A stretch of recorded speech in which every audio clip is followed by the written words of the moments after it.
Hey guys, welcome back to Electrical Car Repair Live. Thank you guys for watching and subscribing to the channel. If you guys have a Ford Edge or Lincoln MKX first generation and your door does not open from the outside, front door doesn't open from the outside, or even rear door, stay with us and we'll explain guys what can cause that.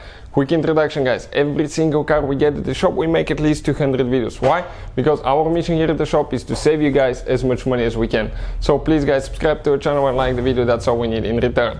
Now, we'll be demonstrating on Ford Edge, but as you know, Lincoln MKX and Ford Edge, they share the same platform, so practically most of the repairs are identical guys, and we'll show you how to do that.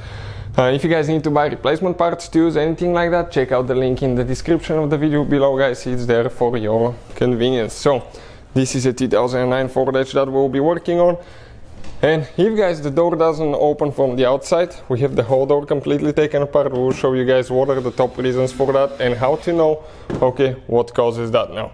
So we're working on this one now. We'll show you in just a second. We're just getting a few things tight now. Okay, perfect. Now this is guys the whole door assembly guys, everything. If you want to get to that point and see how to take it apart, just search on our channel for front door lock actuator removal or replacement on Ford Edge, Lincoln MKX, and you're going to get to that part guys. So what we have here now guys, this is the door lock actuator. Now this is the exterior door handle. Let me actually install the door handle and I'll show you guys how the system works now. So let us show you now guys, this is the exterior door handle assembly, everything put together, right? When you pull guys, number one reason, when you pull that exterior door handle, you can see it's going to pull that mechanism right there. If guys, let's just slide it back a little bit. First thing that can go bad, right here, that thing can break guys, if that tooth breaks right here, or the door handle assembly, that thing that actually pulls it breaks, you will not be activating the mechanism guys, and when you install it, you need to make sure that you go like that, catch it, and like that, and activate it.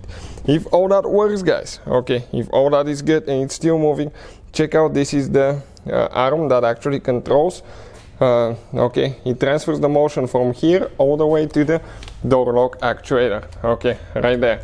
And I can actually go ahead and lock it guys, manually, lock it, and if we pull, you can see it needs to unlock.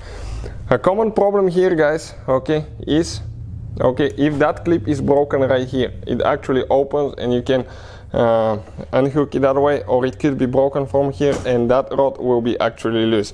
This is super common problem. If all that is good and it's still not working guys, make sure that the control arm, that arm for the locking and unlocking is working as well, because it may detect that the door is actually locked. That's another thing, and if everything checks out fine, then it's very likely that you have a bad door lock actuator, and we'll have the video on the channel how to remove and replace it guys. Hopefully the video will be helpful to any of you trying to do something like that. Thank you guys for watching, please subscribe to the channel for more videos and see you guys next time.